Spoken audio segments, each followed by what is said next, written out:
Love that on that beat. Let's go. No masterpiece. 10 bad, then they up to me. These are my Week 11 reactions and takeaways for college football. Obviously, yesterday wasn't a great day for me. Nebraska lost to Maryland. I covered all my thoughts in my Big Red overreaction video, but I'm going to get right on into it. Michigan beats Penn State 24-15. Sharon Moore was coaching on the sidelines for the Wolverines. Jim Harbaugh will no longer coach on the sidelines for the rest of the year, or at least for the remaining Big Ten games. This was a lot like the Ohio State game for Penn State. Their offense had struggled moving the ball, and Michigan, they just played like the better team. So Penn State, I think they will be good, but they're still going to have to get over the Ohio State-Michigan hump, because until they don't, they'll be a two-loss team every time. Although, you do have those new teams coming in, so they're not going to always play Ohio State and Michigan every year. So they're going to have to get over those tougher teams. I guess that's what I'll say. Texas Tech upsets KU 16-13. KU sent back down to earth after all the success they've been having. I'm sure KU fans don't really mind because they're happy they're bowl eligible. I didn't watch this game, but KU was held scoreless until the fourth quarter, and most of that was probably because they had their third string in because Jalen Daniels is out, and then Jason Bean got hurt early in the game, and they put in Cole Ballard, who didn't do great. So, that K-State game becomes a whole lot tougher for KU. Arizona beats Colorado by a field goal. They kicked a field goal as time expired. Colorado was very competitive. They were more competitive than I thought.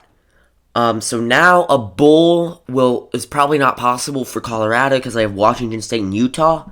They could, but beating Utah is highly unlikely. And Arizona, they're having a great season. They got Utah and Arizona State. They could finish the year with a solid 8 wins. Next one, Missouri smokes Tennessee 36-7. Missouri looked like they just dominated the game. It was 7-3. It was 7-3. Tennessee was winning, and then Missouri scored 33 unanswered to end the game. The Tennessee offense just didn't do well. When they do well, I think they're a good team. When they don't, they're not a great team. So it's all up to their offense. Next one, Washington beats Utah 35-28. Penix played a pretty good game. Utah is now 7-3 on the year. And based on the Pac-12 standings, they're probably not going to make the Pac-12 championship. That one is shaping up to be a Washington and Oregon rematch. I'm excited to see that because I think that'll be another great game. And then probably the shocker of the day, UCF absolutely annihilates Oklahoma State. I didn't watch this game. I was shocked when I found out that UCF was winning 24-0, and it went up from there. Oklahoma State, I guess, just got brought back down to earth. This reminded me a lot of the South Alabama game. Offense just wasn't moving the ball. Alan Bowman had 3 interceptions. Ollie Gordon only rushed for 25 yards. Ollie Gordon's been enjoying a lot of success, but it stopped today. I think Oklahoma State will pick it back up because they play Houston and BYU in the coming weeks. And UCF, making a bowl is possible because they have Texas Tech and Houston remaining on the schedule. That one surprises me. Georgia destroys Ole Miss 52-17. Ole Miss defense, not very good. Their offense, though, didn't seem to have much of an answer to Georgia's defense, and Georgia's now 10-0.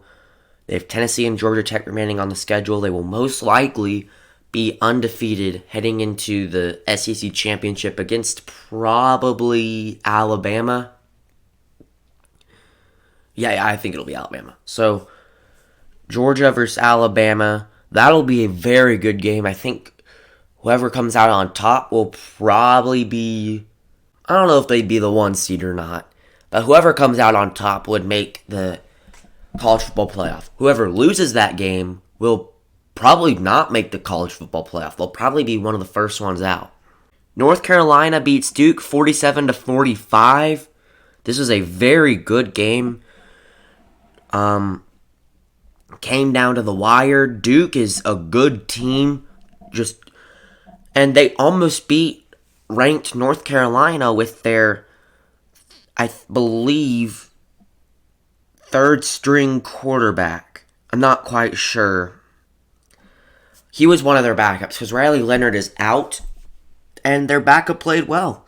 He had 4 touchdowns, 3 through the air, 1 on the ground. But their defense struggled to stop North Carolina's offense, and North Carolina won by 2. Final one I'll talk about, Oregon beats USC 36-27. USC's defense, it struggled early, but played a bit better. Although Oregon's defense stopped USC's offense, and USC has UCLA remaining on the schedule. UCLA is very inconsistent. However, they could still lose that game. That means they would end the year 7-5. I don't know if I ever would have pictured that. But regardless, it's going to be a disappointment for USC. They're going to have to change some things up on the defensive side of the ball. Offense, still pretty good. I knew the Oregon defense wouldn't have a tough time stopping them because their Oregon defense is well coached. So that's what I have for my reactions and takeaways. I hope you guys enjoyed this video. Please be sure to like and subscribe. It would really help my channel out a lot. Thanks.